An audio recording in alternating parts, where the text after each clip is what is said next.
نبی پاک صلی اللہ علیہ وسلم کے ایک صحابی حضور کی بارگاہ میں بیٹھے تھے تو حضرت اسرائیل علیہ السلام حاضر خدمت ہو گئے۔ عرض کی یا رسول اللہ صلی اللہ علیہ وسلم، ہم آپ کے نا اس غلام کی روح قبض کرنے والے ہیں تھوڑی دیر تک۔ تو سرکار نے فرمایا تیرا بلاوا آ گیا میاں، کوئی پریشانی نہیں اس صحابی کو۔ کہ ہمارے ہاں بہت سارے لوگ نفسیاتی مریض ہو جاتے ہیں، قبر کے دروازے بند ہیں، کھڑکیاں بند ہیں، ہوا نہیں جاتی، بالکل نہیں جاتی۔ اس کے لیے جس نے قبر کو کبھی یاد ہی نہیں کیا، جو سارا دن بندہ ہی راضی کرتا رہا، کسی کا ولیمہ، کسی کا جنازہ، کسی کو فاتحہ، فقط اللہ کے لیے نہیں، بندوں کے لیے سارا دن یہی کام کرتا رہا تو قبر میں اندھیرا تو نظر آئے گا۔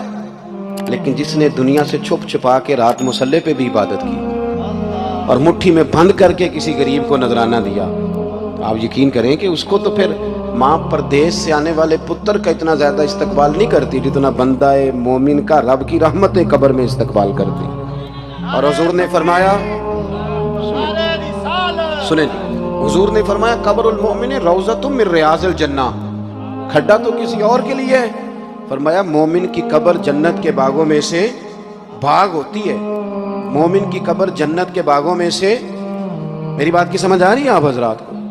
تو قرآن مجید کے ساتھ جب دلچسپی ہوتی ہے، جب ذوق ہوتا ہے، امام رازی نے لکھا ہے کہ نبی پاک صلی اللہ تعالیٰ علیہ وآلہ وسلم نے اپنے صحابی سے فرمایا بھائی تھوڑی دیر کے بعد تیری روح قبض ہو جائے گی۔ ان کو کوئی پریشانی نہیں، بڑے مطمئن رہے، بڑے مطمئن۔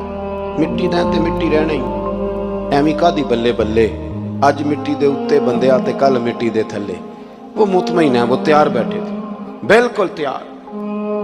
ہلکی سی بات عرض کی یا رسول اللہ صلی اللہ علیہ وسلم وقت آ گیا ہے، بس آپ مجھے وہ کام بتائیں جو میں کرتا ہوا دنیا سے جاؤں تو رب کریم میرے لیے جنت کا فیصلہ فرما دے، یہ آپ بتا دیں۔ نہ دوڑ کے گھر گئے، نہ کوئی وصیت لکھنے گئے، وہیں بیٹھے، حضور حکم کر دیں کیا کروں؟